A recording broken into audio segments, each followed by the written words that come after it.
আমাদের জন্য একটা ম্যাজিক নিউজ খবর আমরা পেয়েছি গতকাল, এবং এটি আমাদের জন্য অত্যন্ত দুঃখজনক যে আমরা এখন বাংলাদেশে শুধু এই ঘটনাই ঘটনাকারী, আমরা এর আগে আসিয়ার ঘটনা দেখেছি, শুনেছি, এবং সাম্প্রতিক সময়ে আমাদের মা বোনদের উপরে এই সহিংসতা এবং ধর্ষণের মতো ঘটনাগুলো আমাদেরকে অনেক উদ্বেগ তৈরি করছে আমাদের ভিতরে। তো এটাও জেনেছি যে এই বোন আমাদের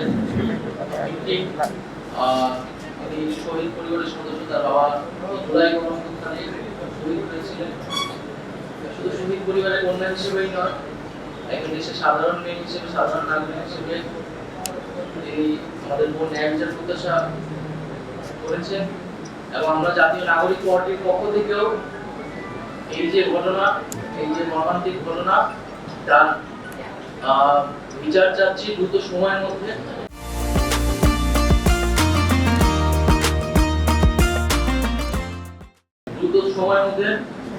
সুষ্ঠু তদন্ত করে এটার বিচার, এই ঘটনার বিচার নিশ্চিত করতে হবে। এবং শুধু এই ঘটনা নয়, এই ধরনের ঘটনাকে রোধ করার জন্য কঠোরতম শাস্তির ব্যবস্থা করতে হবে। এবং সরকার যে আইন পরিবর্তনের চিন্তা ভাবনা করছে বা সিদ্ধান্ত নিয়েছে, আমরা চাই সেটা যাতে দ্রুত সময়ের মধ্যে বাস্তবায়ন হয় এবং সারা দেশে এই যে নারীর প্রতি সহিংসতা এবং ধর্ষণের ঘটনাগুলো যাতে নিয়ন্ত্রণে আসে এবং এটা আমরা পুরোপুরি বন্ধ করতে পারি। দ্বিতীয়ত হচ্ছে এই ঘটনার দুইজন আসামি নাম শোনা গিয়েছে, মামলা হয়েছে, এর মধ্যে একজনকে গ্রেফতার করা হয়েছে। আমরা দাবি জানাচ্ছি 24 ঘন্টার মধ্যে আরেকজন যে আসামি, সেই আসামিকে গ্রেফতার করতে হবে এবং আসামির পরিবার বা আসামির পক্ষ থেকে তারা যতই প্রভাব বিস্তারের চেষ্টা যদি করে থাকে বা ক্ষমতার সাথে থাকে, সেগুলো যাতে কোনো ধরনের বিবেচনা না এনে তাদেরকে গ্রেফতার করে বিচারের কাঠগড়ায় আনতে প্রশাসন সক্ষম হবে, এটাই আমাদের প্রত্যাশা থাকবে। যদি এমনটা না হয়, তাহলে জাতীয় নাগরিক পার্টি তার জায়গা থেকে রাজপথে এই বিষয়ে অবশ্যই অবস্থান জানাবে।